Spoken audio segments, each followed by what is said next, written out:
அனைவருக்கும் வணக்கம். இதில் வந்து சமபக்க முக்கோணத்தோடு தொடர்புடைய எடுத்துக்காட்டு வினாக்களை பார்க்கலாம். சமபக்க முக்கோணம் அப்படிங்கிறது பார்த்தீங்கன்னா 3 பக்கத்தினுடைய அளவுகளுமே உங்களுக்கு வந்து எப்படி இருக்கும், சமமாக இருக்கும். இப்போ இதில் பாருங்கள், இந்த சம்ம 180 சென்டிமீட்டர் சுற்றளவு கொண்ட ஒரு சமபக்க முக்கோணத்தின் பரப்பளவை காண்க. இதில் வந்து என்னன்னா ஒரு ட்ரிக்காக கொடுத்துருக்குறாங்க பாருங்கள். சுற்றளவு கொடுத்துருக்குறாங்க. அப்போ சுற்றளவுனா அதற்கான ஃபார்முலா என்னன்னு சொல்லி பார்த்தீங்கன்னா 3a அலகுகள். அப்போ சமபக்க முக்கோணத்தினுடைய இப்போ 3a அலகுகள்லேருந்து வந்து நம்ம ஏ என்ன அப்படின்னு சொல்லி பார்த்துக்கணும். அப்போ 3a = 180 சென்டிமீட்டர். அப்போ ஏங்கிறது பார்த்தீங்கன்னா 180/3ன்னு போட்டிங்கன்னா 60 சென்டிமீட்டர் அப்படிங்கிறது நமக்கு வந்து வரப்போகுது.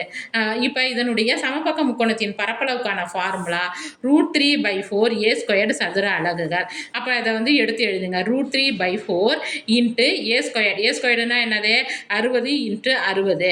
அப்போ இதை வந்து சுருக்கணும்னா நமக்கு என்ன வரும், 4ஐயும் 60ஐயும் சுருக்கணும்னா 15 × 60. அப்போ இதை வந்து நம்ம வந்து கீழே மறுபடியும் எடுத்து எழுதிக்கோங்க. √3 × 15 × 60.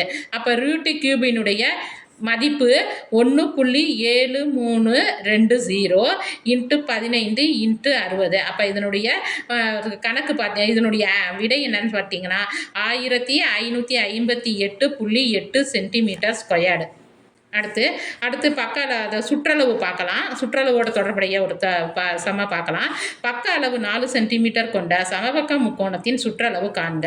அப்போ சுற்றளவுக்கான ஃபார்முலா பாருங்கள். a = 4 centimetre.